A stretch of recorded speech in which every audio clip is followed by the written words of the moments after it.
Hello and welcome to our online training resource on church size dynamics. We trust this video and workbook will support your church as it navigates the next steps in your journey. There's been a lot of books and articles written about the issue of church size dynamics in the last 30 years, and that's been really helpful. And this has been helpful background to these series of videos, and a list of key articles will be included in the notes that go along with these videos. We at the BUV have seen lots of evidence of these dynamics in our work with churches. Churches that struggle to grow, conflict as they grow, as well as pastors who struggle to adapt. There's reasonable consensus with the language now around 4 church sizes that cover nearly all our Baptist churches in Victoria. Number 1, family church size, 0 to 50 people, including adults and children. Number 2, pastoral size church, 50 to 150, though some people would increase that figure to 200. Program size churches, 150, 200 to 350, 400. And corporate size churches, 350, 400 plus. We would recognise that some changes occur over 800, but they're outside the scope of this series. In determining the number, the best way is to consider the number of people, adults and children, across the year who come into your church building. Each church size will be considered with some comments around 5 elements of church life and how the church size impacts these elements.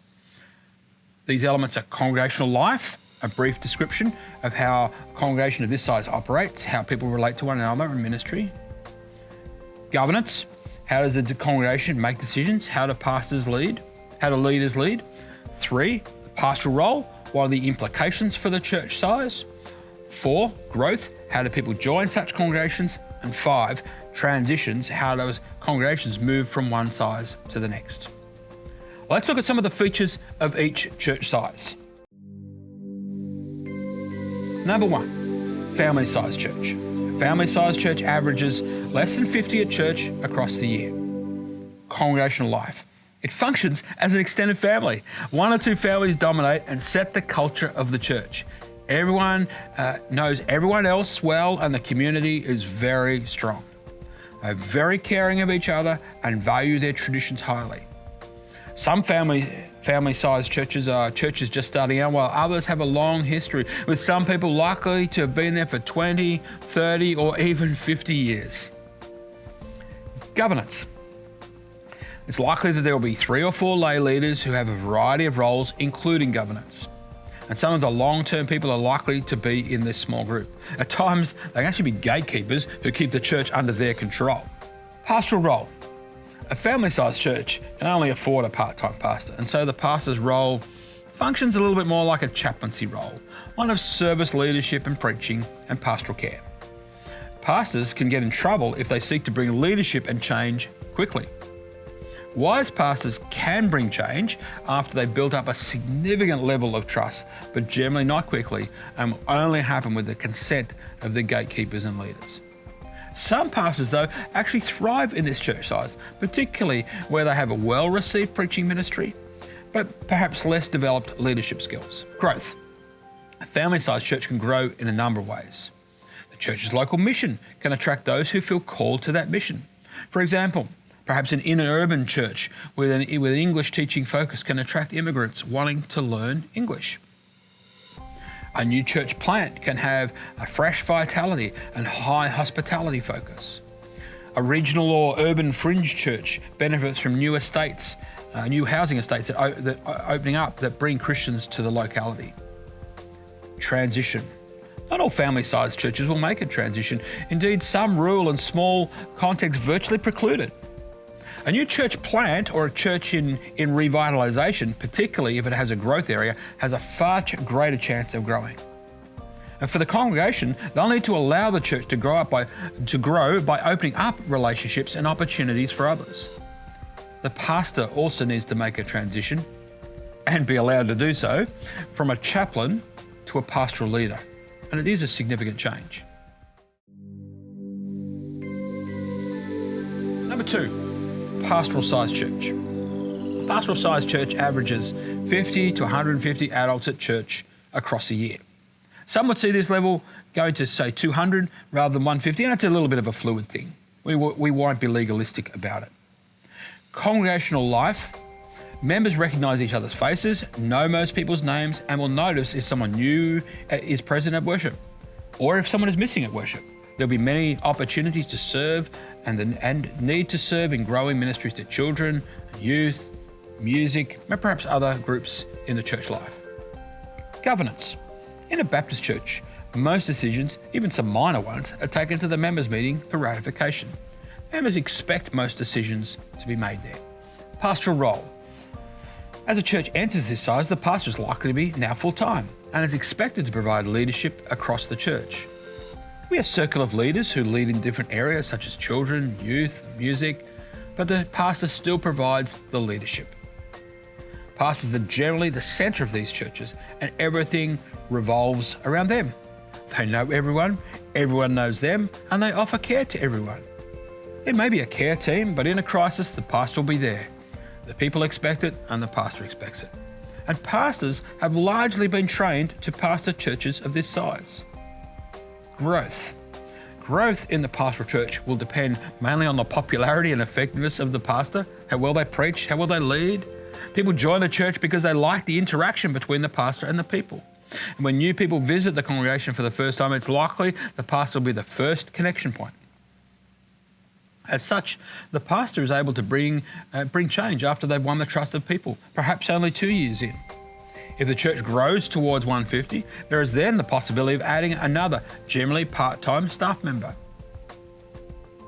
This might be a youth pastor or an administrator, wherever the church might be seen to have an extra need. Even better if the second staff member is multi-skilled and can offer things across different areas of the church life. Transition. Somewhere around about 150 to 200, change starts to occur. The catalyst for a change might be a determined pastor, a visionary lay leader, or even the employment of a third staff person or pastor.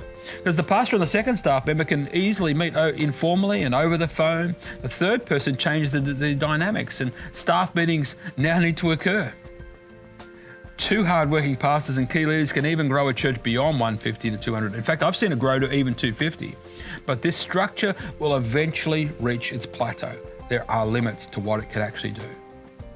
In some places, there can actually be an unconscious decision to stay this size because it works well for how most pastors were trained. And also, the size of the building might also begin to constrain the growth. We know that when 80% of the seats are occupied, the feeling is that, well, there's not enough room. There might not be room for me, or there's not enough room for me to bring someone else. And attendance starts to plateau, even if the church contact list expands. 3, program-sized church. Congregational life. As a church moves past that 150, 200, the church begins to change. Increased specialisation in areas such as youth, children or music sees these areas grow in strength and capacity and become attractional factors for people who come to church, whether they're new to the area or perhaps just speaking the specific specialised program. For instance, I've seen it many times that a family switches churches for the youth program or the kids ministry, or maybe even the excellent music. I had one honest parent say once, "We don't really like the church that much, but our teenagers love the youth ministry." Music in this church becomes more about excellence rather than participation. And I have to tell you, you can't have both. You have to choose. These churches have also continued online post-COVID. And whilst what the people gain in excellent programs, they lose the connection with the pastor, who's now the lead pastor or senior pastor. Pastoral care is delivered through associate pastors, small groups or care teams, and it's increasingly difficult for the senior pastor to know everyone's name, let alone their story. The church also has to surrender to the idea that they can know everyone and feel connected to most people in the community. If the church thinks of adding a second service, these feelings are tested all the more because there'll be people who you love who are at the other service. Adding a second service gives a significant boost in capacity, which can be a positive thing, but it also gives a significant boost in complexity. Connection happens now through small groups, through friendship groups, through ministry clusters like, say, the playgroup leaders or the musicians. Governance. The church members also need to surrender some of the control in the members' meeting. The pastors drive the ministry and they need to be empowered without being held back by the governance. There is often what I would call a governance strain as churches move to a program size. However, an effective constitution will still empower the pastors, but have appropriate checks and balances for the congregation. Pastoral role. As such, the lead pastor needs to delegate and empower other leaders to lead in their areas without undue interference. Some pastors find this incredibly difficult and effectively stop the growth of their church by their inability to delegate and their need to control. In effective program-sized churches, the lead pastor spends more time in leadership development and mentoring other leaders. People will specialize in their strength areas and then recruit to their weaknesses. Effective program-sized churches have effective teams and a governance level and staff level. Growth. As noted above, growth can come through specialised ministry that is attractive to Christians who are moving into the area or who switch from smaller churches seeking these specialised ministries.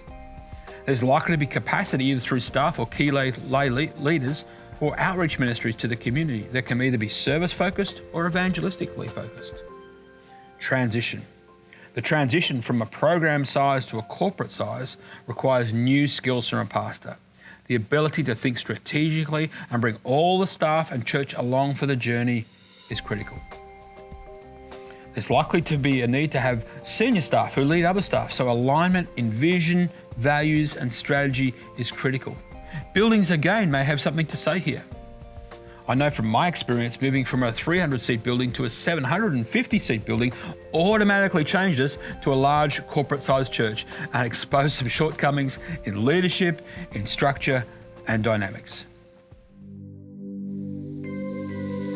Fourth, this corporate-sized church. 350, 400 to about 800. One of the first things that is noticed in a corporate-sized church is the quality of the church services. The production of the Sunday services at a whole new level. Music in the church service is excellent, along with slick visual content on the screens. And you'll definitely be able to watch them online. They probably care as much about their online experience as they do the in-person experience. Congregational life. Generally, a high-quality children's ministry is alongside the service. Almost never within the service now, always separate. Many people are attracted to this type of church by the high quality of Sunday experience for themselves and for their children. But the challenge for the church is to incorporate people into the life and ministry of the church. It can be. Lots of people come and go from these corporate-sized churches.